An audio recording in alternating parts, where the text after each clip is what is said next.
O Jorge de Lima é um desses autores que o Brasil teve e tem,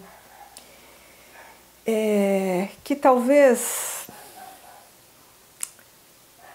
não tenham uma obra com vocação popular, na medida em que, aqui a gente entendendo popular como uma obra que vai com mais facilidade de repente cair no gosto ou ser mais lida por mais pessoas,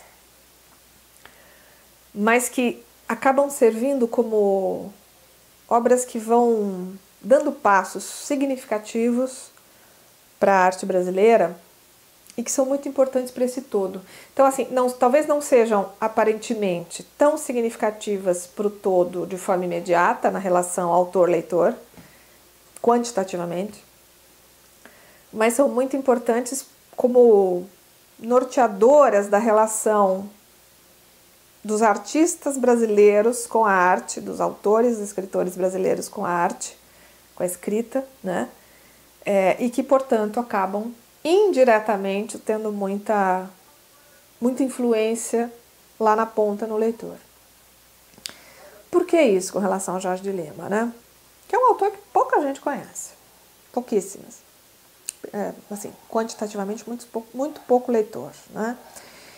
Se a gente for pensar o Jorge de Lima dentro daquele grupo do Oswald de Andrade, não que ele, né, esteja ali naquela Semana de Arte Moderna, não é isso, mas ele vive aí até 50 e pouco, acho que é 53, por aí, que ele vai falecer, e ele é nascido no século XIX, acho que em 93, 1893 ele nasce, em Alagoas.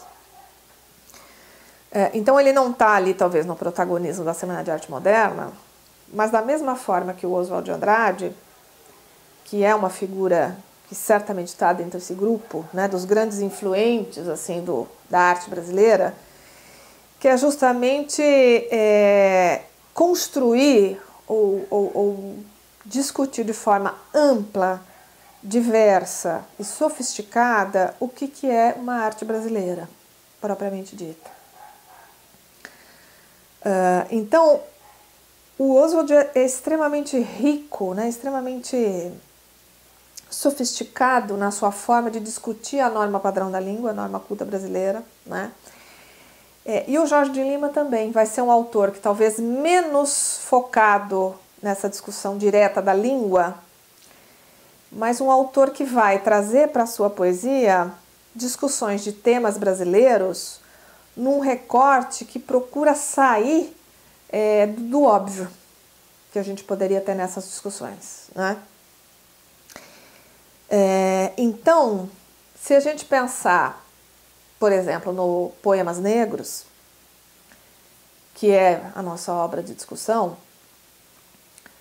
o que a gente pensa? Poema negro, o que normalmente ficou, né, para o leitor brasileiro essa temática?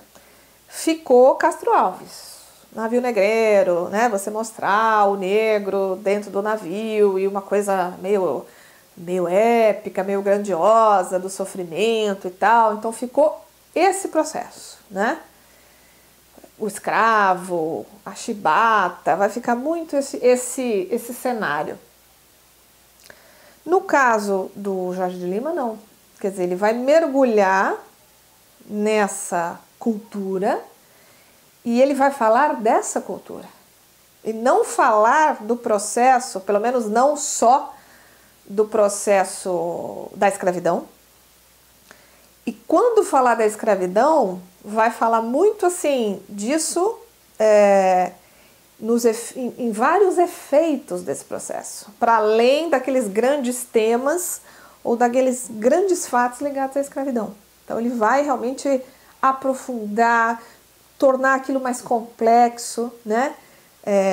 Do que fez o Castro Alves. Não, aqui de novo, não fazendo uma crítica ao Castro Alves, cada qual na sua época e com seu recorte. O Castro Alves foi um autor importantíssimo, trouxe essa discussão, mas é claro que o Castro Alves traz essa discussão numa perspectiva da Revolução Francesa, né?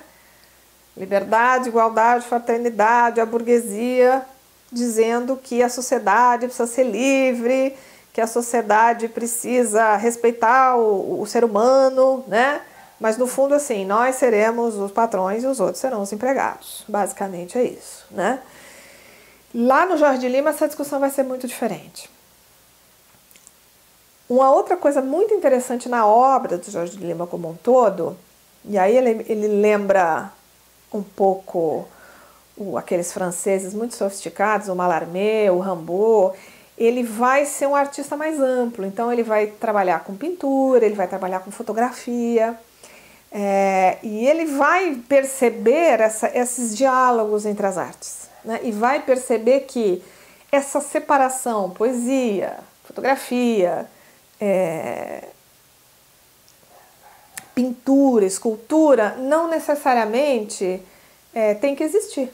Quer dizer, você pode criar várias coisas artísticas muito interessantes na intersecção entre as linguagens artísticas.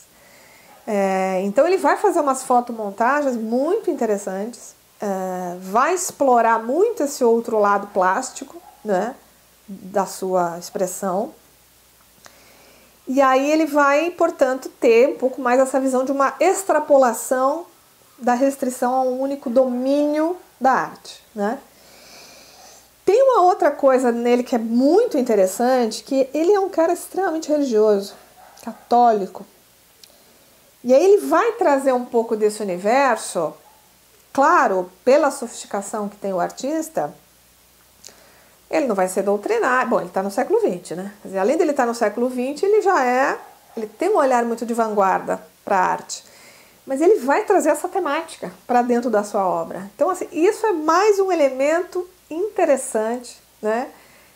E acho que nesse sentido até muito de brasilidade, de trazer temas da brasilidade, mas sem ser doutrinário ou sem ser fora do seu tempo. Quer dizer, trazendo como é que um artista de vanguarda pode falar desses temas diferentes, relacioná-los, articulá-los, sem cair num discurso piegas, sem cair num discurso antigo, né?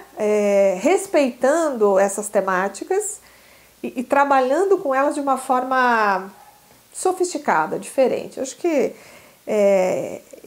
o Murilo Mendes, o Jorge de Lima, os irmãos Campos, né? O Décio, o Haroldo, entre outros, e acho que é o grande pai aí é o Oswald de Andrade, são essa linhagem de autores vanguardistas que a gente tem, sofisticados, que talvez eles sejam, como a gente falou, aqueles que chegam menos diretamente na leitura das pessoas, mas que são fundamentais para ampliar o repertório e para, sabe, aquela grande oxigenação que a arte sempre tem que ter, e que são esses grandes autores que de alguma forma permitem, estimulam isso. Acho que o Jorge, com certeza, ele está dentro desse cenário de artista de vanguarda.